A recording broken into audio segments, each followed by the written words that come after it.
জীবন মুকুতি আৰু পৰম মুকুতি এই দুই ফল মহাভক্তিৰ প্ৰধান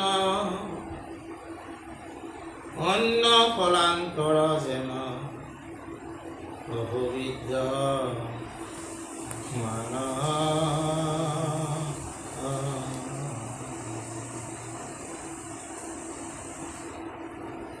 কৃষ্ণৰ শ্ৰীমন্ত কথামৃত যিটো জন কৰে ঘৰে বহি সুখে শ্ৰৱণ কীৰ্তন অনুবৃত্তি চিন্তি যিটো বঢ়াৱে ভকতি বঢ়াৱে দুৰৱ বৈকুণ্ঠ সিটো সুখে গয়া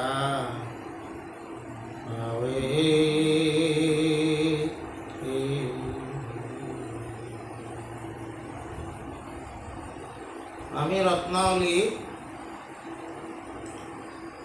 এই ভক্তি বিশেষণ বিলোচনা যোৱাকালি আমি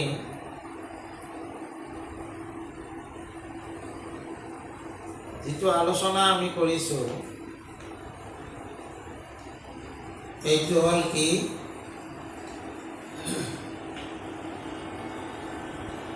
যে ভগৱন্তৰ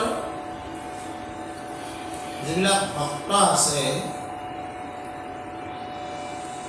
এই ভক্তসকলে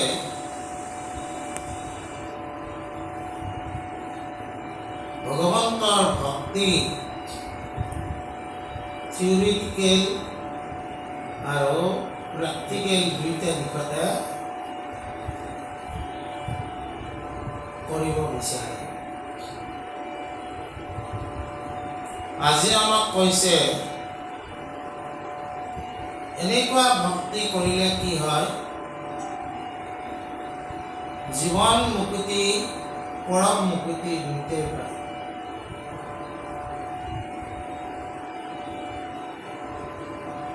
অৰ্থাৎ জন্ম পৰা মৃত্যুৰ মাজৰ সময়খিনি জীৱন।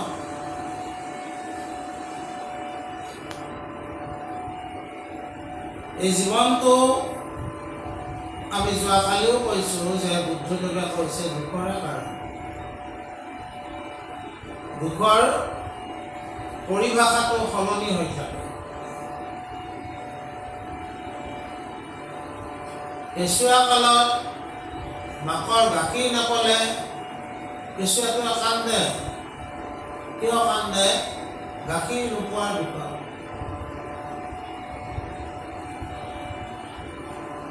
গাখীৰ খোৱাৰ পিছত সেই কেঁচুৱাটোৱে আকৌ কি কৰে?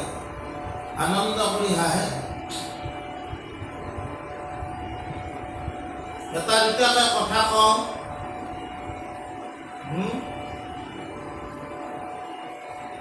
তাৰপিছত অকণমান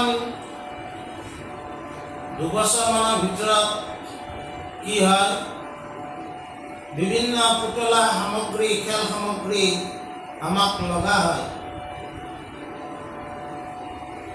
আৰু সেই সামগ্ৰীসমূহ নাপালে আমাৰ দুখ অনুভৱ।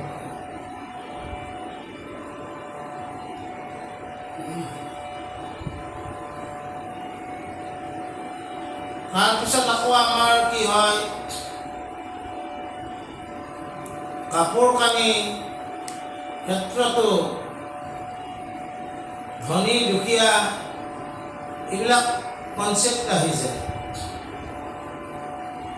দুখীয়াসকলে এনে কাপোৰ পিন্ধিব লাগিব, ধনীসকলেহে এনে কাপোৰ পাব। কেতিয়াবা দুখীয়াৰো তেনেকুৱা কাপোৰ পিন্ধিবলৈ ইচ্ছা যায়, কান্দি থাকিলেও তাৰ মাক বাপকে আনি দিব নোৱাৰে। কিবা এটা দুখৰ কাৰণ।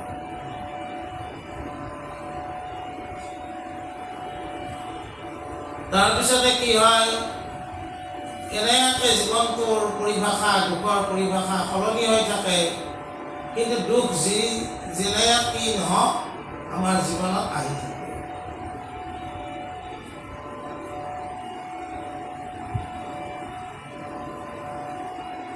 গতিকে আমাক কৈছে যে এই ভক্তি ভগৱন্তক কৰাৰ যদি অভ্যাস গঢ়ি উঠে, তেওঁ কি কৰে, তেওঁ মনটোক বুজাব পাৰে।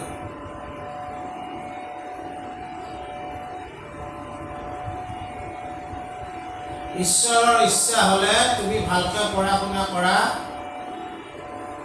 তুমি এই ইয়াতকৈ বেছি উন্নত হ'ব পাৰিবা। এই যিটো বোধ জ্ঞান, আমি যদি ভক্তিৰ পৰিৱেশ সৰুৰ পৰাই ল'ৰা ছোৱালীক দিওঁ, তেওঁ সেই কথাটো বুজি পোৱা হ'ব।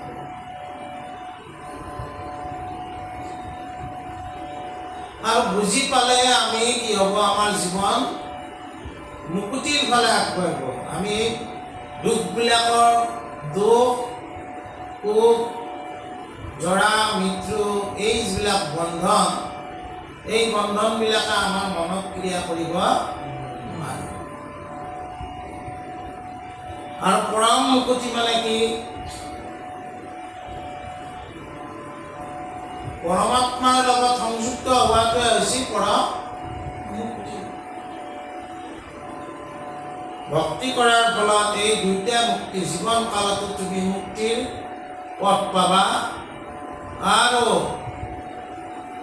অন্তকালতো তুমি পৰম মুক্তিৰ পথত আগবাঢ়িবা। ইহকাল পৰকাল দুইটাই তোমাৰ ভাল হ'ব। কাৰণ এই ভক্তিৰ কথা কোনে কৈছে?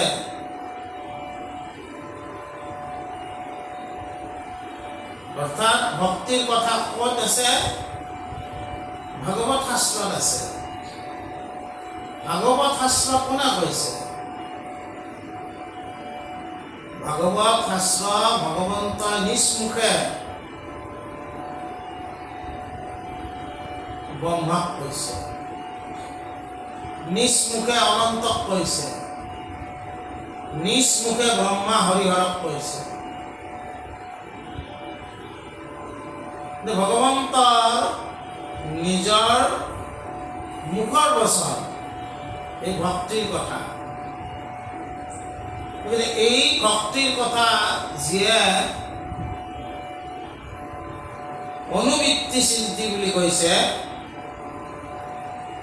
তাৰমানে কি? পুনঃ পুনঃ অভ্যাস কৰাটোকে অনুবৃত্তি বুলি কৈছে।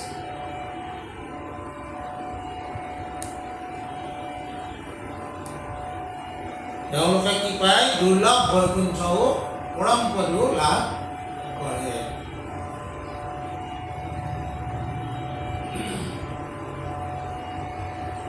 যদ্যপি বাক্যত বৈকুণ্ঠ লোক বুলি,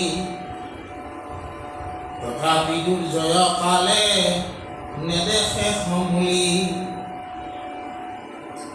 এহি মানে পৰম দুৰ্লভ পুৰুষাৰ্থ, নিপতিত সুখে কহিলন্ত পৰমাৰ্থ। যাৰ অৰ্থে অতি ক্ষিতি ভুজ নিৰন্তৰে, গ্ৰাম এৰি মনত দুষ্কৰ তপ কৰে। তাক ঘৰে বসি পাৱে ভকত সফল, দেখাইল কথা শুনিবাৰ যেন হল।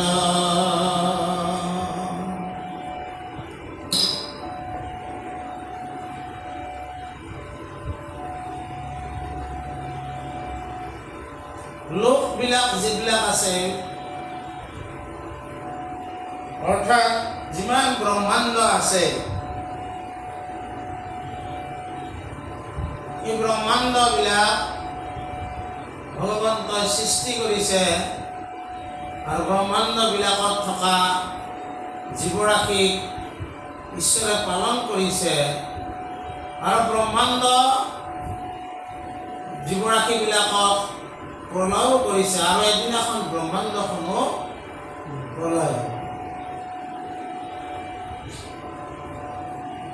বিজ্ঞানৰ ভাষাত মহাজাগতিক ঘটনা এইবিলাক, এনে ঘটনা ঘটিয়ে আছে। আমি মাজে মাজে আকাশত কঁপিয়া তৰা বুলি কওঁ, অৰ্থাৎ কোনোবা ব্ৰহ্মাণ্ডৰ পৰা খহি অহা টুকুৰা ই পৃথিৱীত পৰোঁতে একদম নোহোৱা হৈ যায় আৰু ক'ৰবাত কেতিয়াবা অকণমান খণ্ড থাকে। কিন্তু কিমান ডাঙৰ ব্ৰহ্মাণ্ড সেইটো কিন্তু আমি নাজানো। মহাকাশত ঘূৰোঁতে ঘূৰোঁতে ঘূৰোঁতে ঘৰখনৰ ফলত ই পৃথিৱীত পৰোঁতে মোটামুটি একদম সূক্ষ্ম অৱস্থাটো পায়। যদি প্ৰশান্ত অৱস্থা হিচাপে যদি আহে, বহুত হাইড্ৰজেন উন্মাদ কৰিও সেই ভূখণ্ডৰ মানে তেজস্ক্ৰিয় ৰূপটো বেছি হ'ব। এটা কটাক্ষতে যে ঈশ্বৰে সকলো কৰিব পাৰে, এনেকুৱা আমাৰ কি কৈছে ধূমকেতুবিলাক, যেতিয়া ধূমকেতুৰ কথা বিজ্ঞানীসকলে ভয় কৰে, কিছুমান ধূমকেতুৱে আহি যদি পৃথিৱীত খুন্দা মাৰে, পৃথিৱীখন ধ্বংস হোৱাৰো সম্ভাৱনা থাকে।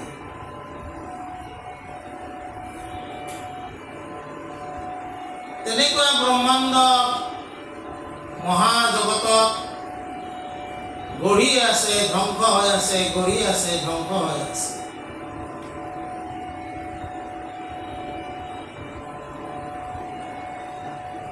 কিন্তু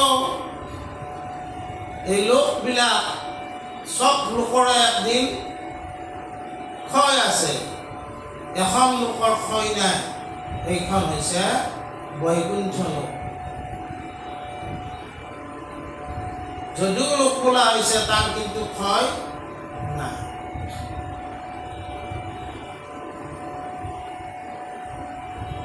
কাৰণ সেই লক্ষণতে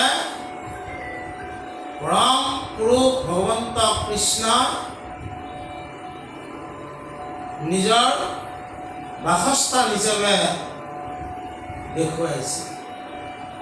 গোটেই ব্ৰহ্মাণ্ড ধ্বংস হ'লেও কৃষ্ণই তাতেই ফুটি থাকিব। আৰু কৈছে কি,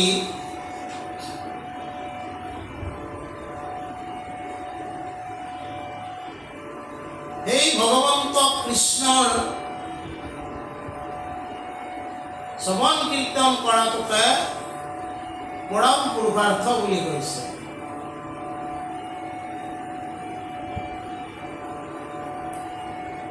পুৰুষাৰ্থ ধৰ্ম অৰ্থ কাম মোক্ষ, চাৰি পুৰুষাৰ্থ।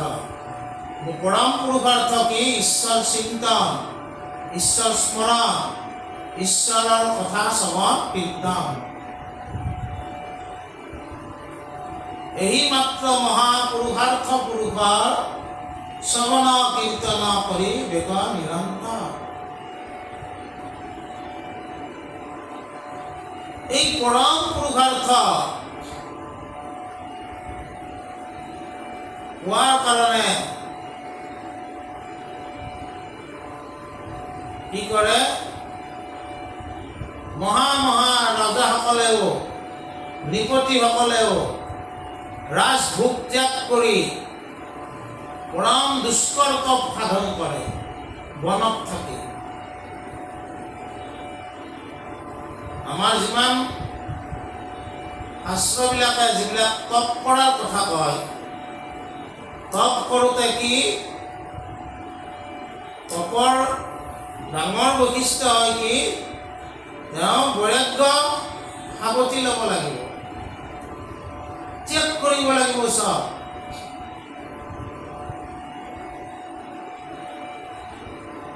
গতিকে পৰম কষ্ট সাধন হয়। হিৰণ্যকশিপুৱে এটা আঙুলিৰ ওপৰত ভৰ দি তপ কৰিছিল। সেই সময়ত তপ কৰাৰ সময়ত কি হয়? তেওঁৰ দেহা শুকাই যায়। ইমান কষ্ট দুষ্কৰ্ত সকলোৱে কৰিব নোৱাৰে। মহা ৰজাসকলে সকলো ত্যাগ কৰি পৰম পুৰুষাৰ্থ জানিবলৈ বনত যাই তপ কৰে। আমাক কিন্তু ৰত্নাৱলীয়ে কৈছে, তুমি সেই পৰম পুৰুষাৰ্থ ঘৰত বহিয়ে পাবা। তাৰ জৰিয়তে ভক্তিৰ জৰিয়তে। ভক্তিৰে হ'ল বিশেষণ। আমি পঢ়ি আছো ভক্তি বিশেষণ বিৰচন। ভক্তিৰ এইটোৱে হ'ল বিশেষ গুণ। যিসকলে ভক্তি কৰে ঘৰত পঢ়িহে সেই পৰম পুৰুষাৰ্থ লাভ কৰিব পাৰে। এই কথাটো কৈছে। তাৰপিছত কি কৈছে? কিন্তু কথা শ্ৰৱণৰ মহিমাই আশ্ৰুত, কেৱলে প্ৰশংসা মাত্ৰ কৰে যিটো লোক। কথা শুনি বাকক ফল পাৱে যিটো জনে, ইহাৰ অপমানলৈও কুকৰ বচনে। সৃষ্টি স্থিতি প্ৰলয়ৰ হেতু নিৰন্তৰ, অনন্ত বিচিত্ৰ কৰ্ম কৰে দামোদৰ। যিটো শুনে গাৱে আৰু প্ৰশংসে সম্প্ৰতি, হুৱে তাৰ ভগৱন্ত কৃষ্ণ ভক্তি।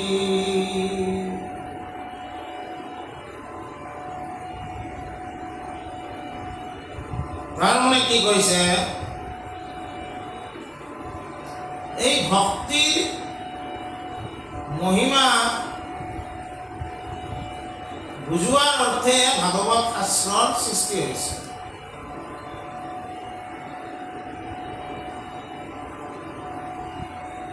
ব্যাসে জ্ঞানপন্থ কৰ্মপন্থৰ ওপৰত বহুত শাস্ত্ৰ লিখিলে, কিন্তু ভক্তিপন্থৰ ওপৰত শাস্ত্ৰ তেওঁ লিখা নাছিলে।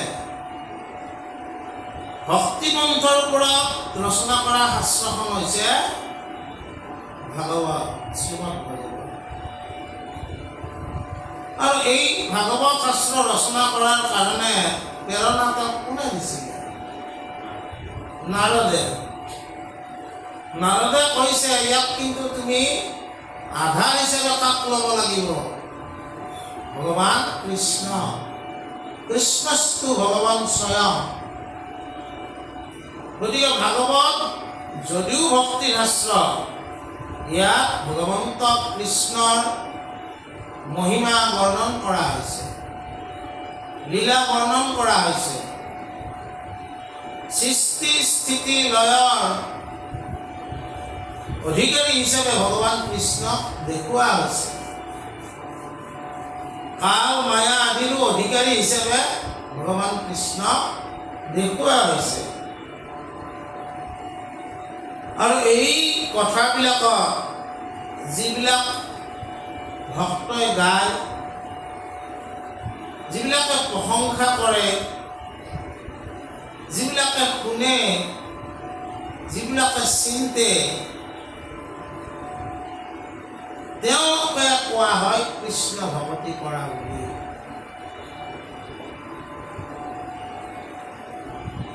কৃষ্ণ ভক্তি কৰা বুলি কেনেকৈ আমি নিৰ্ণয় কৰিব পাৰি? যে কৃষ্ণ কথা শুনোতে যদি মোৰ কাণখন সিফালে গৈছে, তেনেহ'লে মই কৃষ্ণ ভক্তিৰ ফালে অলপমান যাব পাৰিছোঁ। কৃষ্ণ কীৰ্তন কৰোঁতে মোৰ হাত চাপৰি যেতিয়া যদি আহিছে, তেতিয়াহ'লে মই ভাবিব লাগিব, মই অকণমান ভগৱন্তই মোক কৃপা কৰিছে কৃষ্ণ ভক্তি কৰা। অন্য নহ'লেও যদি নামঘৰত গাই থকা ভকত কেইজনৰ সেৱা কৰাৰ কাৰণে মোৰ মনত অভিপ্ৰায় জন্মিছে, তেতিয়াও মই অলপমান কৃষ্ণ ভক্তিৰ ফালে আগবাঢ়িছোঁ বুলি ভগৱন্তই কৃপা কৰিছে।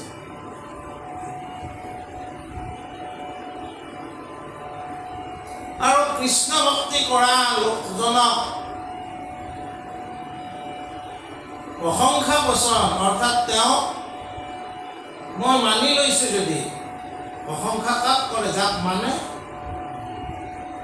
তেতিয়াও মোৰ সমান কৃষ্ণ ভক্তিয়ে মোক কৃপা কৰিছে। সেইকাৰণে আমি অলপ সাৱধান হ'ব লাগে। শ্ৰৱণ কীৰ্তন ভক্তি ধৰ্মত যিসকল লোক আছে, তেওঁলোকৰ পৰাপশ্ৰমে আমি সমালোচনা কৰিব বুজা নাই? তাৰপিছত কি কৈছে? এই হেতু যত সংসাৰৰ দুখ সয়, নকৱে ভক্তক সাধু কৰিলা নিৰ্ণয়। শ্ৰৱণ আদি পৰম ভক্তি হৈল যাৰ, নৰক আদি যাতনাৰ দুখ নোহে তাৰ। যেহেতু প্ৰাৰ্থনা আতি কৰে জ্ঞানী গণ, জ্ঞানীত কৰি শ্ৰেষ্ঠ শ্ৰৱণ কীৰ্তন। অনক আদি বাক্য লৈও ইহাৰ প্ৰমাণ, বৈকুণ্ঠত কৃষ্ণ অপাৰ্থন্ত বিদ্যমান। কীৰ্তঞ্জলি হোৱা সবে বচন বুলন্ত, শুনিওক পৰম ঈশ্বৰ ভগৱন্ত। আজি সীমা কৰি পূৰ্ব বয়স যতেক, নহৈল আমাৰ তত কিঞ্চিত পাতেক আজি আশী সমস্ত পাতক ভৈল জাত যিহেতু পশুলো তজু ভক্তক সাক্ষাৎ এতেকে জানিলো নিজ পাপে স্বৰূপত হৈবেক আমাৰ জন্ম হবে নৰকত ভোকৰ আদি জন্ম বাঞ্ছো আমি তাক কিন্তু যদি হেন কৃপা কৰা হয় আমাক জগত দুৰ্লভ তুচ্ছ তোমাৰ চৰণ নগনি বিঘিনি চিত্তে স্মৰে সৰ্বক্ষণ যদি বাক্য কৰে তজু চৰিত্ৰ কীৰ্তন কৰ্ণ ভৰি থাকয়তো মাৰ গুণগণ কৰা যেবে এই অনুগ্ৰহ কৃপাময় নাহিকে আমাৰ তেবে নৰককু ভয় কওঁ এই মানে সনকাদিৰ বচন জ্ঞানী উপাৰ্থিলায়তি শ্ৰৱণ কীৰ্তন তাৰমানে কৈছে কি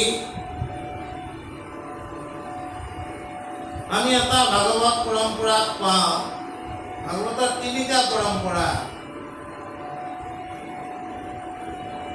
এটা শ্ৰী নাৰায়ণ পৰম্পৰা শ্ৰী নাৰায়ণে পদ্মজনীৰ ব্ৰহ্মাক কৈছিল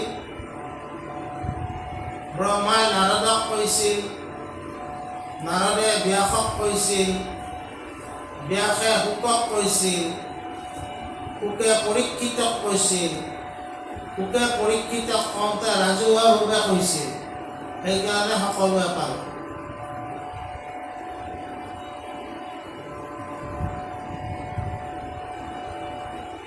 আৰু এটা আছে অনন্তনাগ পৰম্পৰা ভগৱন্ত অনন্ত নাগক কৈছিল অনন্ত নাগে চাৰি সিদ্ধ সাক্ষায়ন সাংখ্যায়ন পৰাশৰ মুনি তাৰপিছত বৃহস্পতি মৈত্ৰেয় বিদুৰ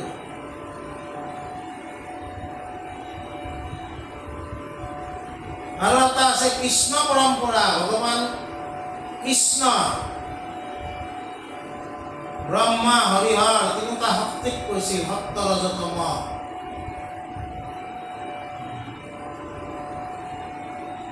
বুজা নাই আমি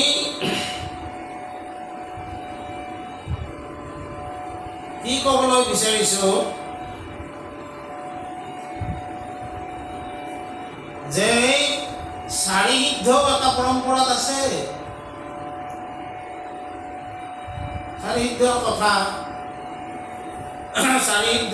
কওঁতে সনক সনন্দ সনক আৰু সদানন্দ এই চাৰি সিদ্ধ ব্ৰহ্মাৰ পুত্ৰ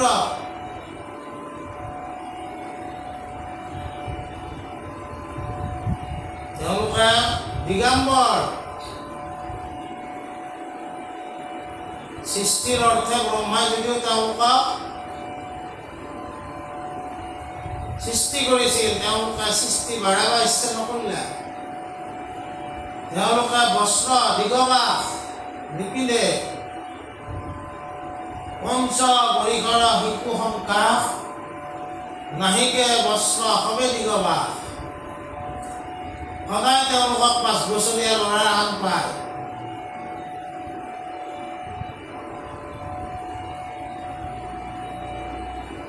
তেওঁলোকে এই ভগৱন্তৰ কথা গুণ নাম কীৰ্তন কৰি ফুৰে নাৰদে যন্ত্ৰ ফুৰে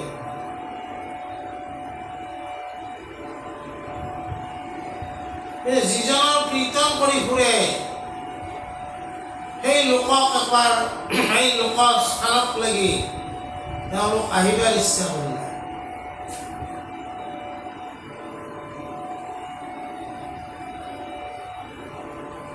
বৈকুণ্ঠ আহোঁতে তেওঁলোকৰ বস্ত্ৰ নাই, জয় বিজয় বাধা দিলা।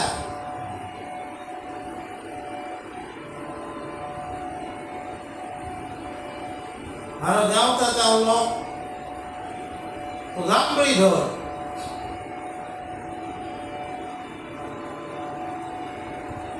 তেওঁলোকে জয় বিজয়ক কি ক'লে যে তোমালোক বৈকুণ্ঠত থকাৰ কাৰণে যোগ্য নহয়, সেইকাৰণে তোমালোক ক'ত যোৱা,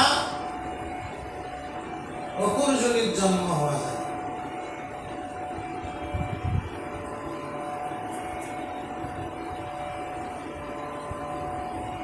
পিছত ভগৱন্ত ওলাই আহিল,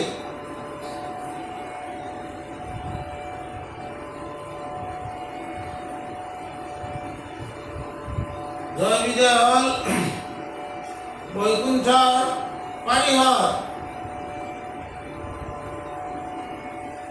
চাৰিহিত্য হ'ল ভগৱন্তৰ ভকত। ভগৱন্ত কাক দেখি হ'ব,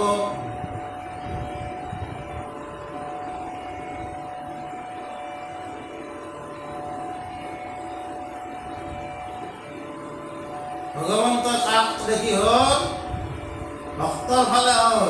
ভক্তৰ যিটো ক'লে পাছে জয় বিজয়ক হৰি,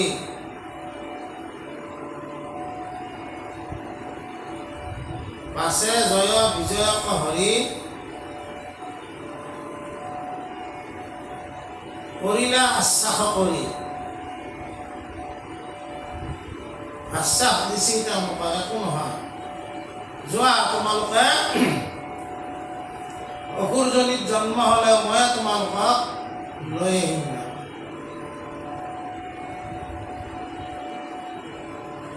পিছত তেওঁলোকে হিৰণ্যকশিপু আৰু হিৰণ্যাক্ষ হৈ জন্ম পালা।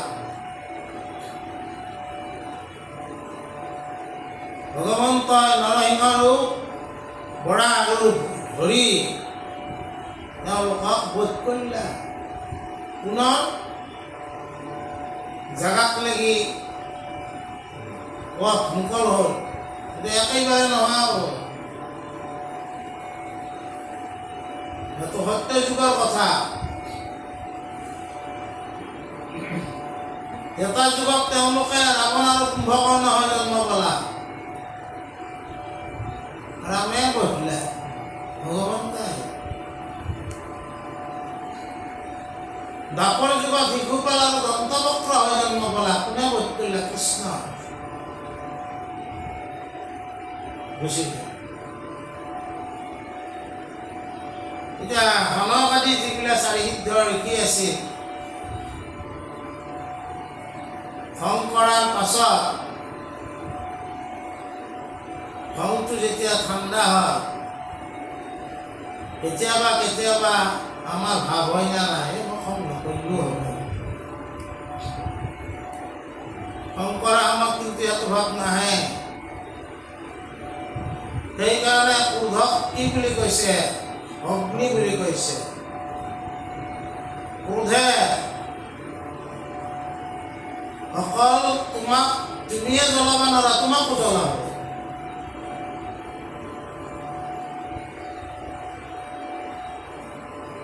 খৰিডালৰ পৰাই অগ্নি হয়, খৰিডালৰ পৰা যায়, বুজা নাই? য'ৰ পৰা অগ্নি সৃষ্টি হয়, সিয়ে পৰা যায়।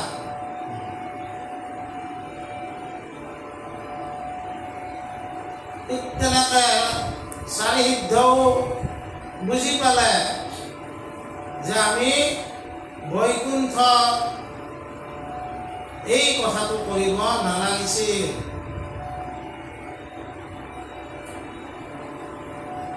আমিও পাপ কৰিলোঁ, বুজা? ভকত নহয়, উপলব্ধি আহিল। ভগৱন্তক ক'লা যে আমাকো আপুনি শাপ দিয়ক, আমি কৰা পাপৰ প্ৰতিফল যাতে আমি ভোগ কৰিব লগা হয়। এইটো ভকতৰ লক্ষ্য।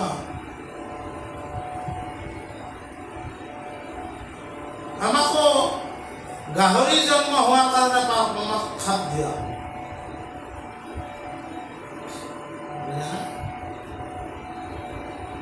ভগৱন্তই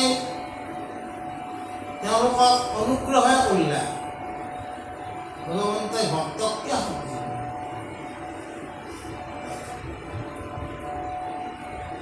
বুজা নাই? তাকে কৈছে যে ভক্তিৰ মহিমা এনেকুৱা,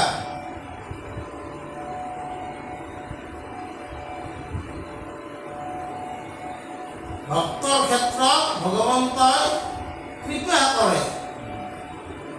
কিবা ভুল হ'লেও তেওঁলোকক কৃপা কৰে। কিন্তু কেতিয়া কৃপা কৰিব?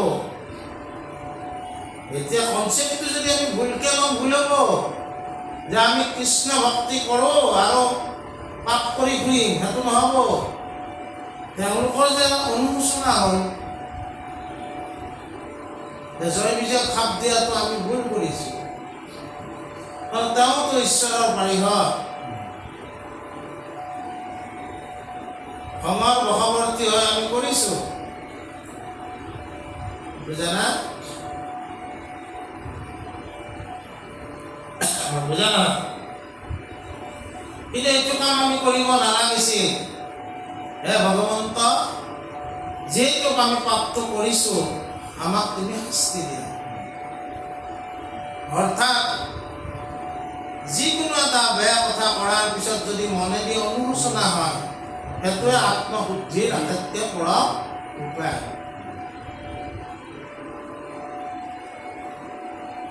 কিয় আত্মশুদ্ধি তেওঁলোকৰ হ'ল? তেওঁলোকৰ ভিতৰত কৃষ্ণ ভক্তি হৃদয়ত সোমাই আছে। যে ভক্তি কৰাৰ লগে লগে আমাৰ কি হয়, আমি কিবা ভুলো যদি কৰোঁ কেতিয়াবা, সেই ভুলটোৰ কাৰণে অনুশোচনা হয়। আত্ম উপলব্ধিৰ দ্বাৰা সেই ভুলৰ পৰা পৰিত্ৰাণ পোৱাৰ কাৰণে আমাৰ বাট মুকল হৈ থাকে।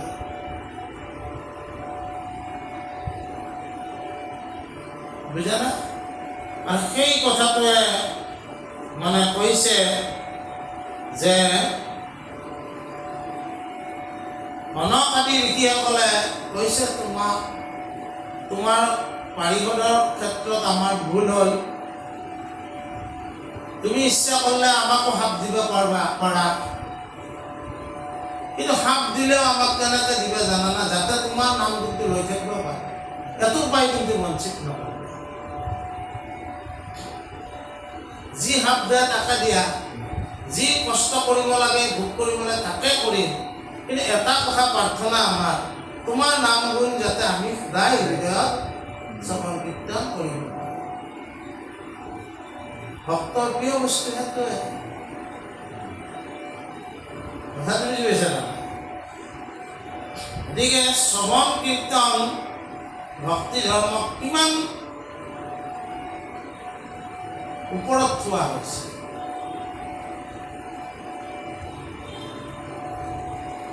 পাপৰ কাৰণে তেওঁ গাহৰি জন্মও তেওঁ বিচাৰিছে, কিন্তু সেই জন্মটো ঈশ্বৰক যাতে স্মৰণ কৰি থাকিব পাৰে, সেই কৃপাটো ভগৱন্তৰ ওচৰত বিচাৰিছে। তাৰপিছত কি কৈছে? এহি মানে হনক আদি ৰৱচন, জ্ঞানী উপাৰ্থিলা আতি শ্ৰৱণ কীৰ্তন, জানিবা ভকতি শ্ৰেষ্ঠ নাহি হাত পৰ, কহো আৰু শুনা যেন বচন আনন্দৰ, মিলিল আনন্দৰ মহা মনত উৎসৱ, বুলন্ত শুনিও মোৰ বচন উদ্ধৱ, আমাৰ মনৰ যত বৃত্তি নিৰন্তৰ, থাকো কহো মৰি পদ পংকজ কৃষ্ণৰ, বচনেৰ হোক গুণ নাম কহো মৰি, ৰহুক শৰীৰ কাণ মাত্ৰে কৰ্ম কৰি, জানিবা উদ্ধৱ বাপ কৃষ্ণ চৰণত, এই মানে মাত্ৰ মোৰ প্ৰাৰ্থনী মনত। তাৰ মানে কৈছে ইয়াৰ পিছত নন্দৰ কথা কৈছে। নন্দ কোন আছে?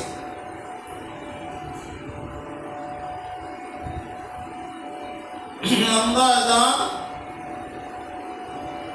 গাখীৰৰ ব্যৱসায়ী আছিল।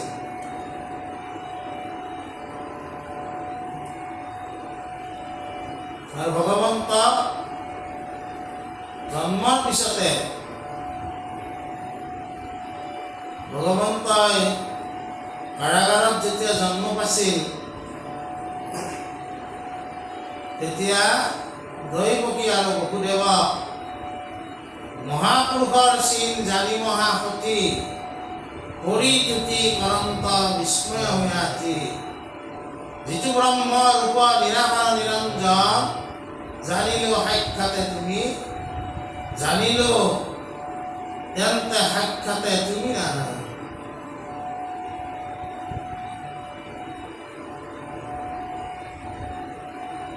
এই ৰূপ দেখাছিল ৬৬ গুণ ৬৬ কলা ৩২ অলংকাৰ ৩২ লক্ষ। তাৰ পিছত বসুদেৱ দৈৱকী নিজৰ পুত্ৰকে পৰম পুৰুষ বুলি জানি সেৱা কৰিছিল। কিন্তু আকৌ যশোদা তাৰমানে দৈৱকী বাপা এই ৰূপ সম্বৰণ কৰ, কংস আহিব। আৰু কৃষ্ণই কি কৈছে যে মোক নি গকুলত থৈ আহ। যমুনাই বাট এৰি দিছিল, শিয়ালে বাট দেখুৱাই গৈছিল। বৰিষা কণিকা মেঘে ওপৰত গাজে, কণয়ে ধৰিলে ছত্ৰ ভাকি সৰ্পৰাজে। না সৰ্পৰাজে কণা ধৰি পেলাই ছত্ৰ কৰিছিল। আৰু কি কৰিছিল? যশোদাৰ সৈতে উপজিলা যুগ মায়া, অতি অচেতনে নিদ্ৰা কৰিলা নন্দ যায়া। যশোদাৰ তাতে যুগমায়া জন্ম পাইছিল, কিন্তু যশোদাই অচেতন হৈ পেলাই শুই আছে। তাহান সজ্জেতনীয়া শৈলন্ত তোমাক বসুদেৱে আনিলন্ত নন্দৰ কন্যা। সেই সজ্জাত বসুদেৱে কৃষ্ণক থৈ আহিল, নন্দৰ কন্যাক লৈ আহিল। বাকীখিনিতে আৰু সময় নালাগে। কৃষ্ণৰ লীলা আৰম্ভ।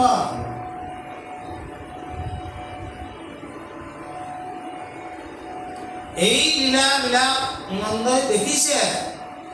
গোবৰ্ধন ধৰি পেলাই বকুলবাসীক ৰক্ষা কৰা।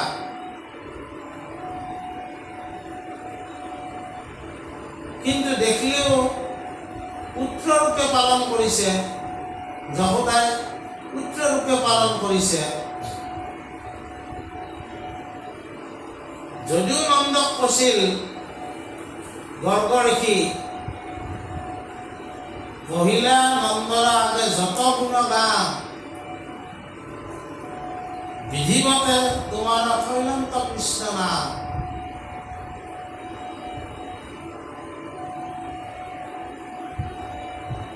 গুণ চব কৈছে, কিন্তু পাহৰি যায় পুত্ৰ আৰু পুত্ৰ মোৱাহে নহয়।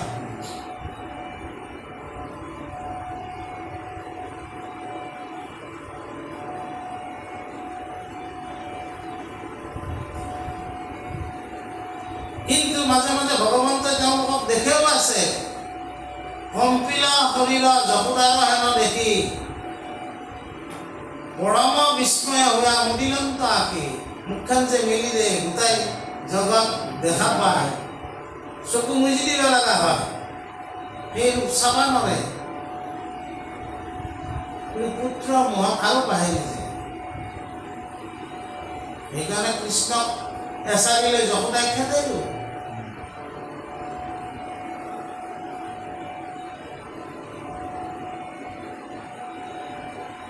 যেতিয়া তাৰমানে এই নন্দৰ কথাখিনি কেতিয়াৰ কথা, এইটো যেতিয়া তাৰমানে মথুৰাক কংসই অক্ৰূৰক কৃষ্ণ আৰু বলৰামক লৈ আহিবলৈ ক'লে, লৈ গ'ল।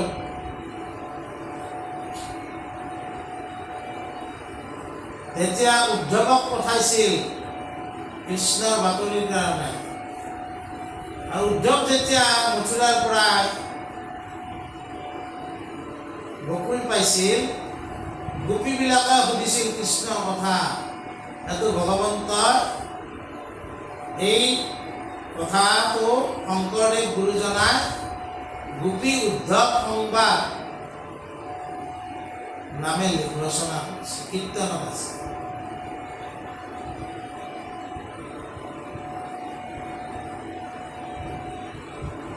আৰু আমি যে বাতৰি সুধো মথুৰা দাস বুঢ়া এটা, এই কথাখিনি তাৰ পৰাই লোৱা হৈছে ভাগৱতৰ পৰা। কুশিলা কুশল বাৰ্তা উদ্ধৱত নন্দে, শুনো হৰি কথা ইটো পৰম আনন্দে। যাদৱ বংশৰ বা কহিও কল্যাণ, শুনো হৰি কথা ইটো অমৃত সমান। ইখে তৰাই বেক পাৰে ঘোৰা সংসাৰ, সমস্ত শাস্ত্ৰৰ এহিকে সন্মান।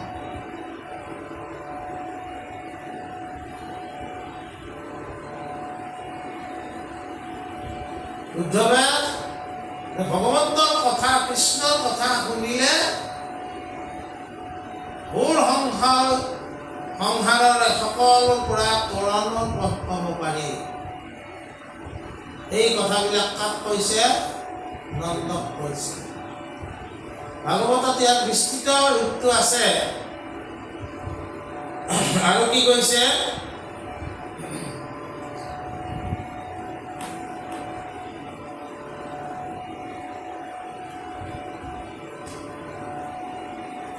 যে কি কৈছে?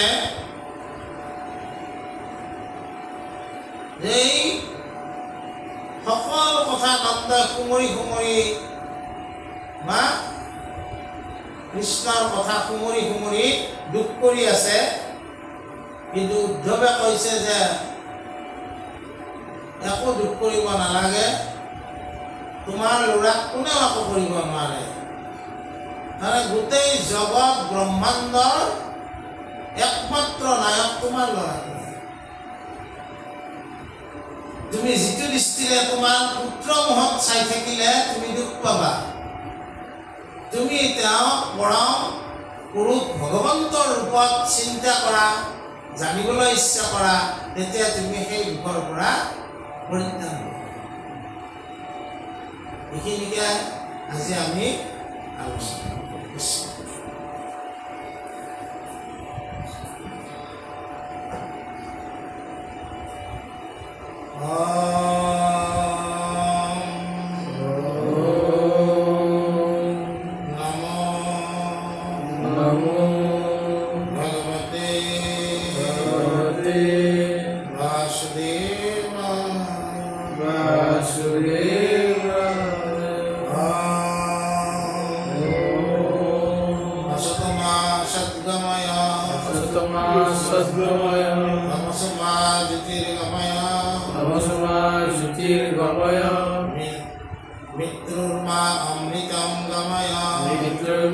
अमृतं गमय। शांति शांति शांति शांति शांति शांति शांति।